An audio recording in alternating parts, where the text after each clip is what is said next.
¿Qué tal? Muy buenas noches, bienvenidos a Tierra de Sueños, un programa que desde Barcelona venimos realizando para toda la comunidad española y toda la comunidad hispanoparlante también, porque desde Miami Televisión también nos visualizan. Ahí estamos cada semana presentes en Miami Televisión, en Estados Unidos, así como en las 23 provincias argentinas, porque gracias a Nueva Imagen Televisión también nos pueden ustedes ver y acompañarnos en este Tierra de Sueños semanal en este país, en Argentina. Vamos a iniciar nuestro reto mediático en el día de hoy hablando de la gripe española versus COVID-19 y vamos a hacer alguna que otra comparativa sobre el particular. Estén ustedes muy atentos porque posiblemente les daremos datos que se desconocen o se desconocían hasta hace también muy poco tiempo. Hablaremos también de derecho y de qué manera la abogacía se ha puesto de alguna manera también en solfa en relación a trabajar desde casa, por ejemplo, abogados que trabajan y dan respuesta online a todos sus clientes, o bien hasta qué punto la propia abogacía, el propio derecho se ha tenido que actualizar para dar respuesta a tantas y tantas cuestiones. Muy buenas noches y bienvenidos a Tierra de Sueños.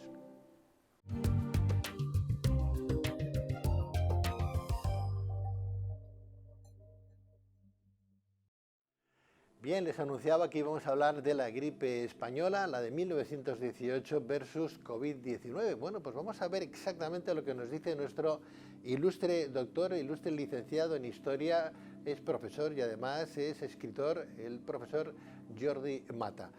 Doctor Mata, muy buenas noches. Hola, buenas noches, Pedro. Bienvenido. Gracias. Jordi, estamos en una situación francamente complicada, vivimos el COVID-19, es algo mundial, es una pandemia mundial, pero de pandemias mundial el ser humano ya sabe mucho, ¿no? Desde luego, da la impresión de que por mucho que avance la medicina, la naturaleza siempre acaba teniendo la última palabra, de distintas versiones, pero la acaba teniendo. Bien, a veces nos creemos que somos el ombligo del mundo y que todo lo controlamos, pero no es así, porque no solamente ya sabemos que es un virus, pero un virus que va mutando y que si hace un año, escasos, bueno, en marzo, este mes, está haciendo ya un año de la primera toma de contacto, al menos en España, ¿no? Bueno, o en el mundo del COVID-19, ese virus ya ha mutado y está mutando. ¿Te viene a la cabeza algún particular, algún símil? ¿Hablamos de gripe española ya? Sí, podemos entrar perfectamente porque también por una cuestión de fechas, marzo es un mes bastante señalado en lo que esto se refiere, porque la gripe de 1918, luego ya entraremos por qué se le llama española, si te parece, sí. Empieza en un campamento militar de los Estados Unidos, Fort Riley, en Kansas, donde se están preparando las tropas que han de cruzar el Atlántico para combatir en Europa. Muy bien, pues a principios de marzo de 1918 empiezan a detectarse pues, casos de gripe, algo que por sí no tiene una mayor trascendencia porque se trataba de algo usual, la gripe estacional, que provocaba miles de muertos alrededor del mundo, sí. Pero a los 6 días del primer caso en Fort Riley ya hay 522 casos. Y ni así esto tampoco no es que merezca titularse en los periódicos porque la guerra se lo lleva todo. Ni siquiera el hecho de que poco después de estos 522 ya hayan 46 fallecidos. Ni siquiera tampoco de que, debido a la movilidad de estas tropas, la epidemia se vaya extendiendo a estados como Carolina del Sur, Alabama, Georgia, Florida, Virginia y California. Nada. Llegamos al mes de abril y en abril estas tropas ya embarcan, cruzan el Atlántico y desembarcan en Francia. Y a partir de ahí ya empieza el caos. La propagación llega, o sea que de alguna manera la propagación la trajo Estados Unidos, a España y a Europa. Bueno, se genera en un cuartel en Estados Unidos, en Estados Unidos, Y claro, estamos hablando de un entorno que ya precisamente de por sí ya no era muy higiénico. Estas cosas siempre hay que tenerlas en cuenta. Bueno, lo estamos oyendo cada 2 por 3. El Pero tema de la higiene es fundamental. había finalizado, estaba a punto de finalizar, ¿no? Estamos hablando de 1918, la guerra estaba ya concluyendo si no había concluido. No, la guerra finalizó en noviembre. ¿Sí? Y los Estados Unidos, aunque estaban en guerra con las potencias centrales desde un año antes, pues todavía no han podido intervenir de manera efectiva porque el ejército norteamericano era bastante pequeño, no estaba preparado y pasó todo este año antes de que pudiera incorporarse. Entonces, Europa todavía, el tema de los combates y sobre todo los efectos de la guerra química, de los gases, todo esto también ayudó a que en Europa fuera la catástrofe que fue antes de extenderse por el resto del planeta. Jordi, estamos hablando de la gripe española 1918, una gripe, una cepa, un virus, ¿no? Que se llevó entre 50 y 100 millones de personas en todo el mundo. ¿Digo bien? Sí, nunca se ha podido establecer aquello, una cifra aproximada, exacta, pero desde luego estamos hablando de esa cantidad, una cantidad realmente atroz. Ajá. Nada que ver con lo que estamos viendo, mal que nos pese, la cantidad de muertos que se está llevando a nivel mundial también nuestra pandemia, la del COVID-19, ¿no? Estamos hablando de más de 2 millones ya de muertos en todo el mundo. Exactamente. No obstante, la gripe española se llevó pues muchísimos más, ¿no? O sea, ojalá no llegue esta tesitura a vivirla el mundo, ¿no? A vivirla de nuevo. Bueno, tengamos presente la situación. No sé si decir afortunadamente, pero son unas situaciones distintas a las de 1918. Sí, Pensemos que en aquel momento, si fijamos solo la vista en Europa, buena parte de la población estaba sufriendo hambre, estaba pasando hambre. O sea, había una desnutrición bastante acentuada, debido a que evidentemente las cosechas estaban arrasadas. Claro. O sea, las defensas inmunológicas de la gente estaban... Eso propició la ayuda a que el virus, ¿no? Exactamente, las bajas defensas propiciaron que el virus pues, se encontrara con una autopista. Y si a eso añadimos que hablamos de un conflicto, que es el primer conflicto mecanizado de la historia, en que las tropas iban de un frente al otro con una relativa rapidez gracias al ferrocarril, pues esto ayudó precisamente a que también los propios soldados fueran los principales portadores, ya que ellos mismos sufrían, ya digo, los efectos de los gases, de la guerra bacteriológica y la misma tensión del combate. Entiendo. O sea que nosotros en este programa estamos dando cobertura, cobijo a un sistema que sube el sistema inmunológico un 437%, que creo que para estos momentos que estamos viendo es formidable, ¿no? Si hubieran tenido este tipo de productos, por ejemplo, en 1918, posiblemente no hubieran vivido la pandemia que vivieron, ¿no? O sea, el sistema inmunológico bajo, ¿no? No había alimentación buena, la gente no se alimentaba, por consiguiente, eso hace que el sistema inmunológico quede como al límite, menoscabo, ¿no? Bueno, y ayuda. Pero hay algo más, también hemos de ver la vertiente social. Ahora, pues claro, estamos instalados en la que se ha dado por llamar sociedad del bienestar. No era el caso hace un siglo. Claro. En la que podíamos considerar sociedades más avanzadas, las bolsas de pobreza, poca broma con ellas, era algo realmente duro. No existían unas políticas sanitarias como las que hoy, nos da la impresión de que ha estado así toda la vida. No, señor, en 1918 estas bolsas de pobreza, la existencia de barrios marginales en las que prácticamente no había una asistencia, esto ayudó muchísimo a que la epidemia precisamente pudiera anidar y triunfar, por llamarlo de alguna manera. Y esto obligó que los gobiernos, precisamente, por primera vez en según qué situaciones, tuvieran que potenciar políticas de saneamiento y cosas que hoy nos parecen tan normales como que los niños en edad escolar pues tenían que vacunarse. No solo ya contra la gripe, sino contra las enfermedades que existían en aquel momento. No obstante, fíjate, de 50 a 100 millones de personas muertas por esta gripe española, que luego hablaremos del porqué de gripe española, pero hasta el 2010, y gracias a una mujer que se descubrió en Alaska, congelada, no se supo verdaderamente qué tipo de cepa o qué tipo de virus era el que mató a tanta gente en esa época, ¿no? Estamos hablando del 2010, o sea, estamos hablando de hace Sí, sí. 11 años. Sí, sí, como quien dice en el reloj del tiempo, medio segundo, ¿no? Sí, a ver, pensemos una cosa. Los médicos en aquella época no sabían a qué se enfrentaban. Y además la propia clase médica también sufrió mucho en sus carnes el hecho tanto de la epidemia como de la guerra. No fueron pocos los médicos caídos en combate. No sabían a lo que se enfrentaban. Y entonces, pues, la medicación de la época era la que era. ¿Qué se ha no se sabía qué descubierto hacer, con esta señora, con la señora Inuit en Alaska, la congela? ¿Qué se ha pues descubierto? precisamente, como es ahora, cuando la ciencia médica ha avanzado lo suficiente pues, para poder extraer dentro del cuerpo lo que es el ADN, es cuando se ha podido saber que esta mujer, una mujer inuit enterrada en Alaska en 1918, en un estado de conservación fantástico, pues a partir de muestras de su ADN se pudo reconstruir mediante técnicas de genética inversa el virus que la mató. O sea, se resucitó el virus y se vio que era una variante de lo que diríamos la gripe aviar, la gripe del pollo.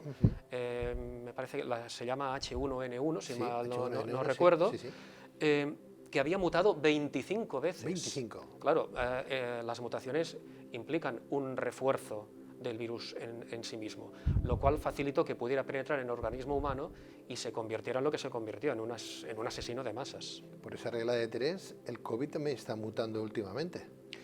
Sí, pero hemos de dar gracias que en este aspecto de algo tiene que haber servido haber pasado por diversas pandemias, quizá más localizadas, como ha podido ser el ébola, como ha podido ser otras enfermedades en zonas geográficas muy concretas, que ha permitido que la ciencia médica en este aspecto no se duerma. Y además añadamos que, por suerte, no estamos en una situación bélica que evidentemente lo estanca y lo retrasa todo. Y el sistema inmunológico está bastante más alto, nos alimentamos mejor, ¿no? Hay más limpieza. En las casas, en las calles, todas esas variables que parece que no, pero que ayudan a fomentar un virus, una pandemia, ¿no?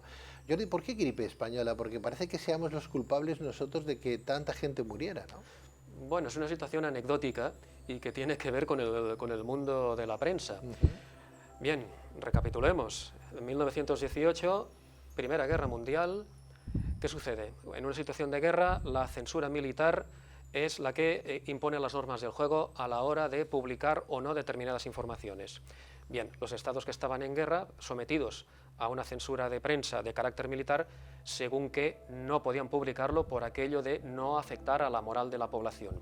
¿Qué ocurre? España, siendo un país neutral, sí que podía informar libremente de lo que estaba sucediendo en los campos de batalla e incluso aquello que sucedía al margen de los campos de batalla, como era el caso de esta propagación de la gripe. Precisamente, al venir las informaciones de la prensa española del tema de la gripe, de ahí se hizo como una especie de maridaje entre el virus y la fuente de información, lo que ha ocasionado no poco, llamémoslo así, un poco de cabreo por esta parte del mundo. Estamos viendo recortes de prensa de la época, ¿no? Donde España hablaba, se hacía eco de esa gripe mundial que estaba matando a tanta gente. O sea que de alguna manera se nos ha puesto la etiqueta como si los culpables de esa gripe española fuéramos nosotros. Mucha gente se piensa que fuimos nosotros los culpables de propagar la gripe y lo que hicimos simplemente era propagar la información o la noticia de la gripe y nos hemos quedado con esa tilde. ¿Cómo reaccionaba el gobierno español? Porque claro, una cosa es publicarlo y otra cosa es cómo te ven después desde el exterior, ¿no? Era la época de Alfonso XIII, ¿no? Exacto. De María Victoria, sí. Al principio, bueno, como en todas partes, la gripe no fue tomada muy en serio. Se pensaba que era una gripe más, la estacional, etcétera. E incluso se hacía broma que debido a que el propio rey, algunos ministros y parlamentarios, pues la habían padecido, había gente que incluso también quería contagiarse de esa gripe, pues como para dar una impresión de estar a la moda. ¿Sí? A eso estábamos. Sí. Hasta ese punto llega hasta ese punto llegó, digamos, un poco la frivolidad. Sí. E incluso en aquella época se estrenó una zarzuela, La canción del olvido, que, vamos, el área más famosa es un área que es Soldado de Nápoles. Soldado de Nápoles, y al virus se le puso el mote del soldado de Nápoles por aquello de soldado de Nápoles si vas a la guerra. Bueno, a este extremo llegó la cosa. Pero esto fue en lo que diríamos la primera ola de la gripe, que fue relativamente benigna. No había una correlación entre los que se infectaban y los que morían. Luego, cuando la cosa ya fue a más, se acabó la broma. De los ministros que habían en aquella época, aparte del rey, ¿no? Alfonso XIII, ¿no? ¿Quién murió? Bueno, ¿se contagiaron? Bueno, hubo contagios, pero digamos así, de las altas esferas o de gente más o menos que podríamos conocer, ya no a nivel de España, sino a nivel mundial.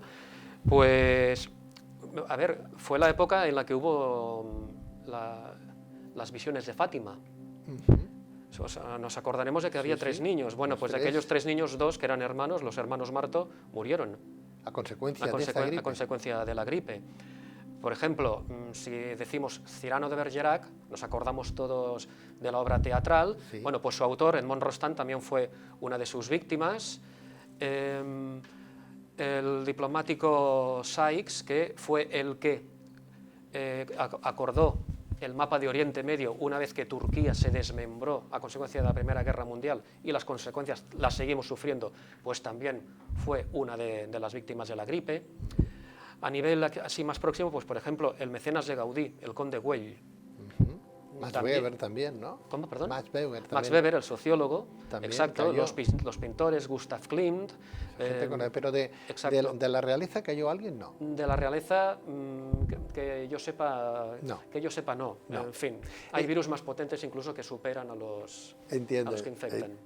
Entiendo, Jordi. Profesor Mata, hablemos del síntoma que causa o que causó esta gripe, nada que ver con el COVID-19, ¿no? Que tenemos síntomas, la fiebre es alta, empezamos a toser, nos cuesta, tenemos olores diferentes, de la comida no la apreciamos, etcétera, etcétera, pero la gripe tenía otros síntomas que no tenían nada que ver con lo que estamos sufriendo, ¿no? No, desde luego. En principio, en esta, llamémosle primera ola más benigna, que duró desde marzo hasta verano de 1918, bueno, la gente tendía a enfermar y a restablecerse pues en un plazo bastante breve, unos 3 días, pero cuidado, con unas fiebres de 40 grados y con dolores en los oídos, en la cuenca de los ojos y en la zona lumbar.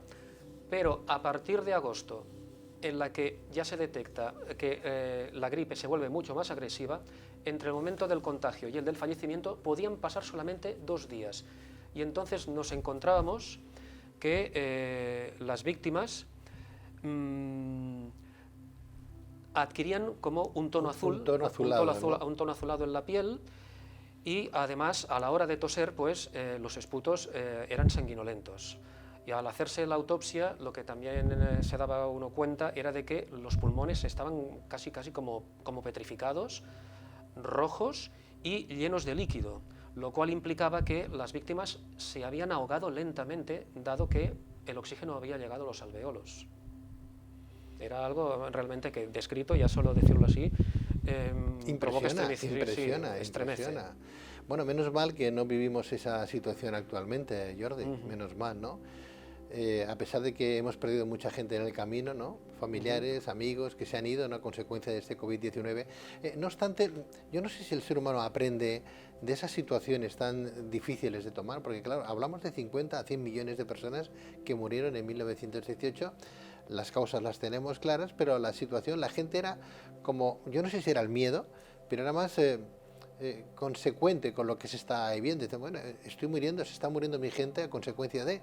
Hoy, por ejemplo, se está muriendo la gente y hay gente joven y no tan joven que todavía se lanzan a hacer fiestas particulares, a quitarse las mascarillas y a no tomar una decisión social, ¿no? Quiero decir que verdaderamente aprendemos algo de lo que decía Santillana, que si uno no estudia el pasado tiende a repetirlo, y es lo que nos está un poco pasando, ¿no? Con ciertos personajes, ¿no?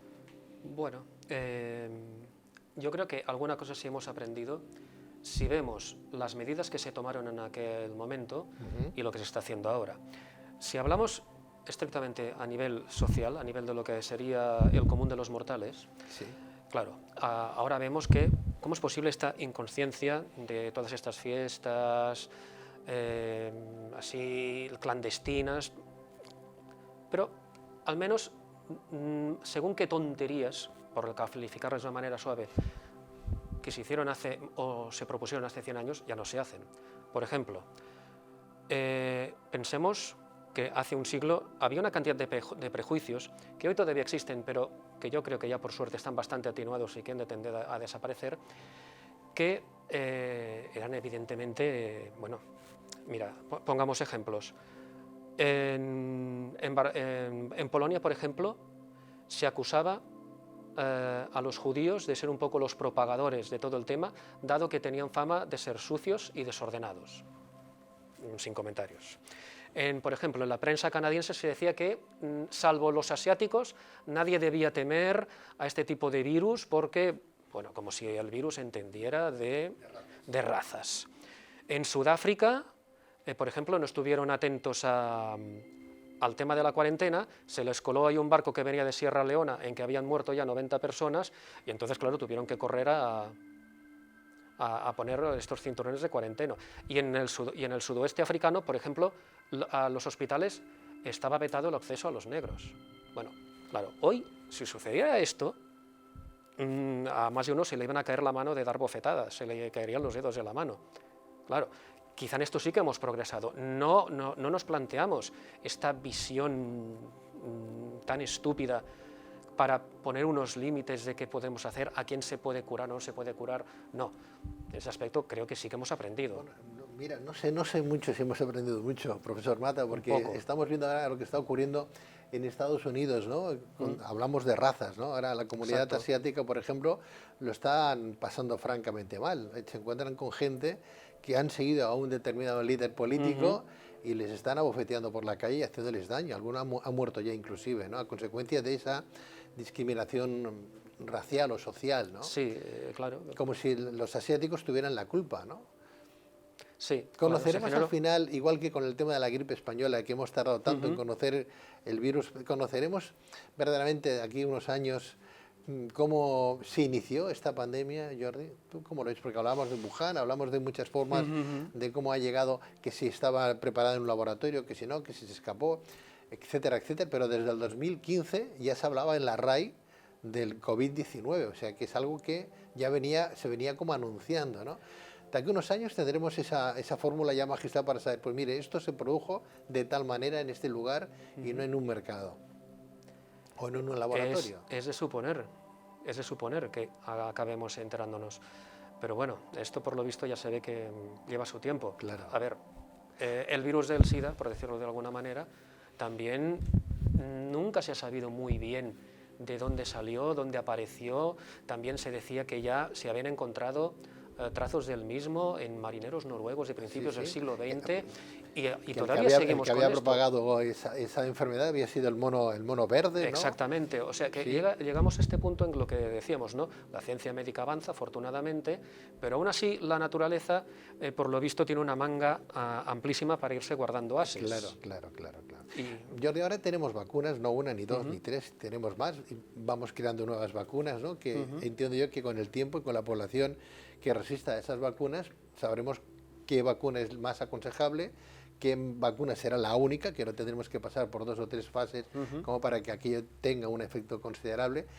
Pero claro, ¿qué vacunas utilizaban en 1918? ¿Qué se administraba a la gente que caía entre comillas, con una gripe? Porque era una gripe. ¿Era una gripe o era un COVID-19? Vamos a llamarle COVID-18. Bueno. Por ponerle el nombre de la época. Bueno, francamente, vacunas en aquel momento... Está claro. No, porque de entrada, ya te digo, la clase médica estaba ya muy diezmada por ser los que estaban ahí precisamente combatiendo, tanto en las trincheras como en los hospitales, y lo único que se pudo hacer fue paliar en la medida de lo posible los efectos, pues con medidas, como se hizo en España, de que los medicamentos no aumentaran de precio. En este aspecto ya se buscó que alguien no hiciera negocio con estas cosas y se prohibió que aumentara los precios de los medicamentos. Eso no impidió, pues bueno, que estamos en una época en que todavía la cuestión de los curanderos y demás estaba muy al alza, estamos en una sociedad en la que todavía el peso del mundo rural es considerable y se apelaba pues a remedios, pues qué te diré yo, como el agua del Carmen de los Carmelitas Descalzos de Tarragona, que se publicaban ahí, que tenían audiencia en los periódicos y todo eso, y luego en octubre, que es cuando llegó la cifra más alta en lo que se refiere a mortalidad, por ejemplo, en Barcelona hubo 5.200 muertos en octubre de aquel año. Las portadas de los periódicos iban llenas de esquelas. Entonces ya te das cuenta de que el agua del Carmen y cosas así, pues como que no funciona. ¿Qué tendríamos que reconocer, recordar o saber de esa gripe española, Jordi? Porque, claro, la Primera Guerra Mundial duró 4 años, 1914 a 1918, o sea que estábamos en un periodo que, como tú bien decías, la guerra estaba a punto de finalizar, a acabar, y sin embargo, vamos, éramos pocos, sí. Exacto. ¿No? Y ocurrió esto, ¿no? Estamos viendo ahí imágenes que nos recuerdan a lo que se está viviendo aquí ahora en el mundo. Quiero decir que pabellones polideportivos, gente con mascarillas de todos los colores, ¿no? No las mascarillas que tenemos ahora. Bueno, también nos ha costado encontrar las mascarillas apropiadas a día de hoy, también nos ha costado, pero bueno, ahí vemos la gente, los voluntarios, enfermeras, médicos que luchaban, y son ellos los primeros que caían también, ¿no? Exacto. Y siguen cayendo, ¿no? Un respeto para nuestro equipo médico, ¿no? Que tenemos a nivel mundial y que dan la vida pues por todos nosotros, ¿no? Pero ¿qué deberíamos de aprender de todo esto, Jordi? Vamos a ver. ¿Con qué recuerdos nos quedamos? Yo creo que precisamente porque es una situación que se ha repetido, de una vez aquellos que son los responsables políticos, vamos a ver, los responsables políticos tampoco hay que exigirles que sean médicos en este sentido, pero sí bueno, que... los ministros de Sanidad se aconsejaría que fueran ministros, médicos, perdón. Exactamente. ¿No? Sí, al menos los de Sanidad que fueran. Exactamente.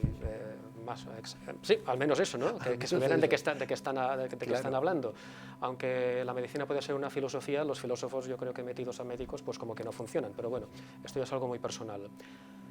Lo que sí que me gustaría es que a los responsables en este aspecto realmente fueran muy estrictos a la hora de que las normas se cumplieran en lo que se refiere pues tanto a confinamientos, que también lo sube en 1918, a ser rígidos, aunque ello les pueda hacer pensar de que van a perder popularidad. A ver, estamos hablando de la vida, al diablo con la popularidad, porque esto también sucedió en 1918. Por ejemplo, había mucho control en la frontera con Francia, con los pasajeros que venían en los trenes a ver quién entraba o dejaba de entrar. Pero al mismo tiempo, en Pamplona, a los médicos poco más o menos se les amordazaba para que no dijeran cuál era el estado de la enfermedad ahí, para que no afectara el desarrollo de los Sanfermines. Ya estamos. Otra vez lo de siempre, la disyuntiva entre economía y salud. Bueno, si hay que ponerse estrictos, porque se trata de salvar vidas, olvídense de los Sanfermines, olvídense de las fallas, olvídense de lo que quieran. Porque eso que le llama responsabilidad. A eso me refiero. Conciencia social, ¿no? Esto es lo que deberíamos realmente tener presente. Aparte de este tema, de que todavía hay gente lo bastante obtusa para identificar una etnia con una enfermedad y todo eso, y creo que algo hemos mejorado, porque al menos según qué estupideces no se publican, en este aspecto ya de la responsabilidad política se debería tener muy en cuenta. Ojalá tomemos buena nota de lo que acabas de decir, profesor Mata. Muchas gracias, Jordi, por estar con nosotros, por hablarnos de la gripe española, ¿no? De 1918, algo que pueda tener algún cierto paralelismo con la de hoy. Pues ojalá y esperemos que no, y que esto sea otra cepa, que sea otro tipo de pandemia. Ojalá que no se asemeje para nada a lo que ya se vio en el mundo hace, pues eso, desde 1918. Pero que nos ha marcado, desde luego. Desde luego que sí. Muchísimas gracias, Jordi. Que vaya todo muy bien, profesor, y hasta cuando tú quieras. Gracias a vosotros. Buenas noches. Buenas noches.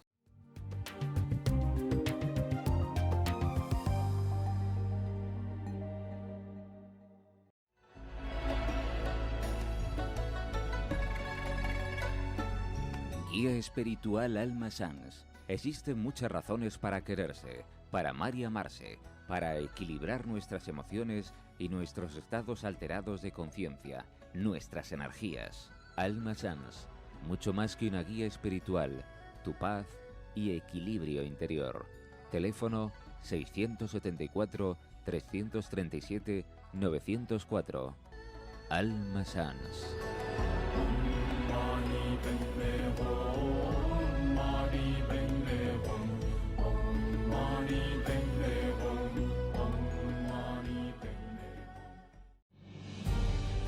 Luces en la Oscuridad es el programa humanista que habla de mente, cuerpo y espíritu.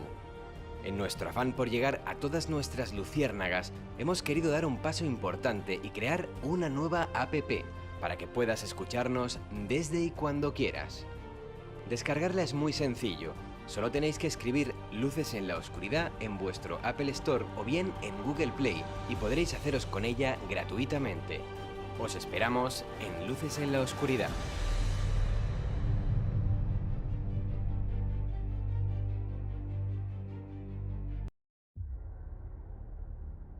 El sistema inmunitario protege tu cuerpo. Es esencial para sobrevivir. Cuando tu sistema inmunitario funciona de manera adecuada, tú te sientes bien. Tu sistema inmunitario está evolucionando día a día a medida que se enfrenta a las múltiples amenazas a la salud del mundo moderno.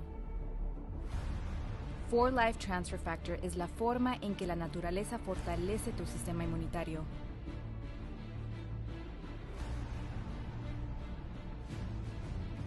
Life Transfer Factor respalda la habilidad del sistema inmunitario de reconocer, responder y recordar amenazas potenciales a la salud. Cuando te sientes saludable, puedes vivir la mejor vida posible.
Nadie nos enseña cómo debemos estudiar, disfrutando del proceso y sacando el mayor rendimiento a nuestra capacidad. Supérate es el único sistema que unifica técnicas de estudio y superación personal, potenciando la inteligencia emocional, las habilidades sociales y la resolución de conflictos de una manera individualizada y personal para corregir, solucionar y mejorar su sistema de estudio o trabajo.